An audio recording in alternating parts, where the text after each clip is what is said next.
Pourquoi il répond pas? Allez...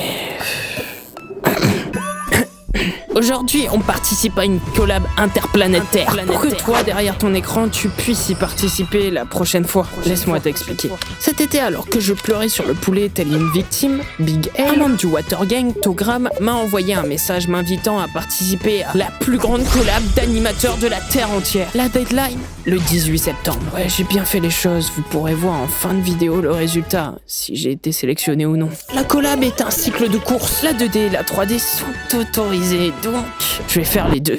Et vu que je suis l'abbé, un saint, vu que je suis un saint, je vais te décrire mes deux processus et à la fin de la vidéo, tu seras capable de choisir entre la 2D et la 3D. Qui sait même faire courir correctement des personnages. On va les choquer, tu vas voir. Alors, tout projet qui se respecte commence par une phase de pré-production, je l'ai déjà expliqué dans la précédente vidéo. Mais ici, on va se contenter de designer ma version sportive, qui est très éloignée de la réalité comme ces inepties qui sortent de ma bouche le prouvent. J'aime pas forcément courir, je pense que la course, c'est avant tout une torture pour les gens qui se sentent pas très bien dans leur corps. Petit rappel, c'est qui fait le clown sur internet en passant des mois à faire des animations 3D? Tout ça bénévolement. Et moi. C'est pour cette raison que cette vidéo est sponsorisée par moi. Retrouvez en description une page permettant de me soutenir. Chaque don me permettra de faire des vidéos plus régulièrement, tout en n'étant pas prisonnier de l'algorithme. Vous n'avez pas d'argent pour me soutenir, pas grave. Partagez la vidéo, likez, abonnez-vous. Merci pour votre soutien pour ceux qui sont là depuis le début. Et bonjour pour les nouveaux. On revient à la vidéo. Ayant posé mon premier croquis rapide, je passe à la vue de face, tout en gardant à l'esprit ce que je veux améliorer, ce que je veux enlever, ce que je veux garder. Il y a toujours du bon dans un dessin, une piste intéressante à explorer. Mais il faut aussi garder en tête que le petit bonhomme, on va l'animer. Donc plus il sera détaillé, plus vous vous tirez une balle dans le pied. Après, faut croire que les miens sont déjà trop troués pour que je remarque une différence. Je vous l'avais dit, hein, l'objectif c'était de les choquer.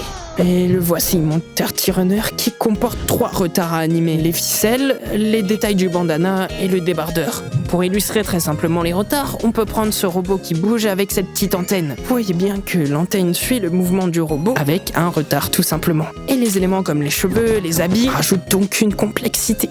On va voir comment je m'en suis sorti avec ce challenge. Alors, pour faire un cycle de course, en général, il y a des règles, des poses à suivre. Là, gardez-les en tête pour la 3D parce qu'on va les balancer. Faut juste garder à l'esprit que notre personnage doit pas courir à l'amble.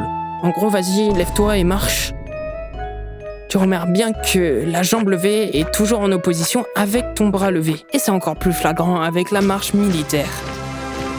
En une quarantaine de minutes, j'avais posé mon idée. Le mouvement sera en 2 microphases. 1, le perso court normalement. Et 2, il va tenter d'accélérer maladroitement pour ensuite revenir à la phase 1. Avec cette idée de génie, je déroge un peu à la règle numéro 4.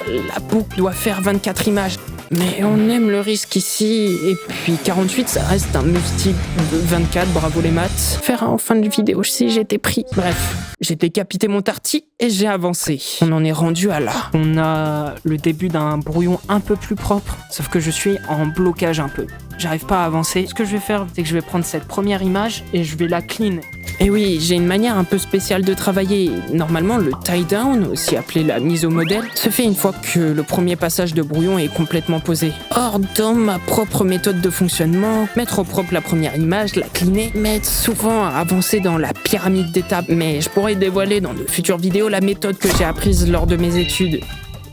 Là, je viens de finir la tête, elle wobble encore un peu, elle change de proportion, donc c'est un peu caoutchouteux, quoi. Mais bon, je pense que ça fera totalement le taf. Et vous savez quoi? C'est le temps de prendre sa patience, sa playlist favorite et passer au clean.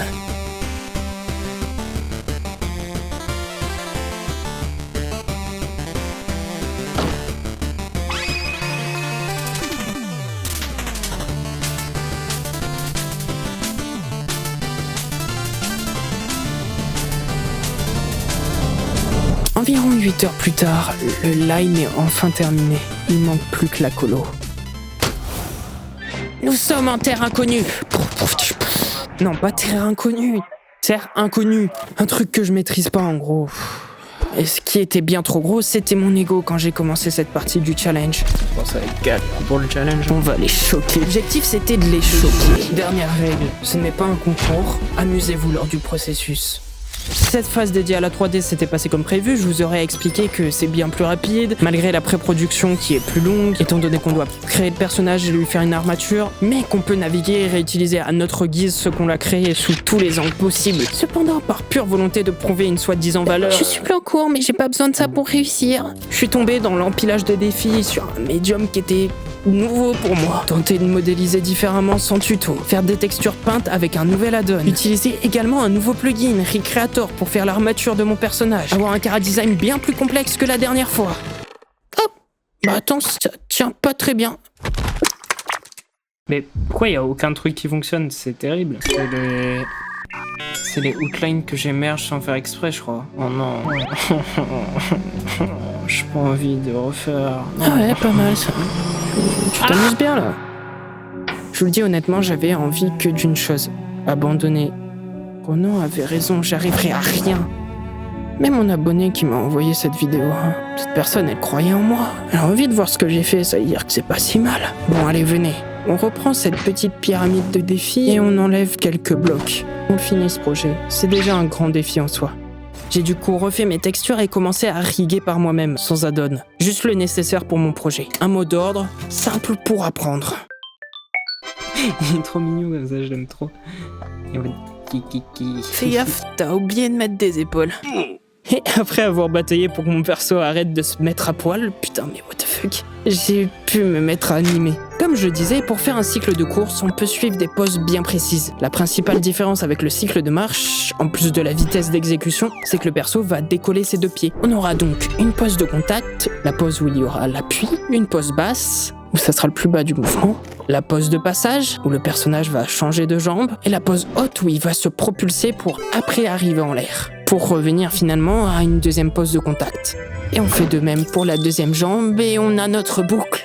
Et voilà, notre Uncycle a enfin terminé. Bon, il fait un peu pour galeuse à côté de la 2D, mais je l'aime bien, voire mieux. Il représente vraiment une expérimentation, je sors de mes gonds. Peut-être même une petite prise de conscience. On doit prendre le temps d'apprendre, et surtout de se faire plaisir. Quitte à rater. Et si derrière ton écran, tu te poses encore la question de la 2D ou de la 3D, eh bien, je dirais que la 2D sera plus accessible pour commencer. Il y a moins de choses à apprendre entre toi et le logiciel. Tu peux littéralement sortir 3 feuilles de papier, les faire défiler, et c'est bon, t'as ta première animation. Là où la 3D, si t'es pas à l'aise avec le logiciel, c'est plus compliqué. Mais ça a ses grands avantages. Pas besoin de redessiner chaque image, tu peux effectuer ce type de mouvement. Trop stylé, qui est juste ultra chronophage et demandant en niveau de dessin en 2D, ou alors tu peux trouver des rigs tout en les créditant sur internet, ce que je fais pour certains éléments de mes vidéos. Dans tous les cas, il faut apprendre pas à pas, aller petit à petit et ne pas commencer à vouloir faire son dessin animé directement. Être gentil avec soi aussi, ça aide. L'objectif à la base, c'est de se faire plaisir. Je pense pas que vous deviendrez riche du jour au lendemain avec un métier dit de passion. Puis votre dessin animé, ça peut être un objectif, à terme. Mais pour atteindre le sommet, il faut d'abord empiler tous ces petits blocs de connaissances un par un.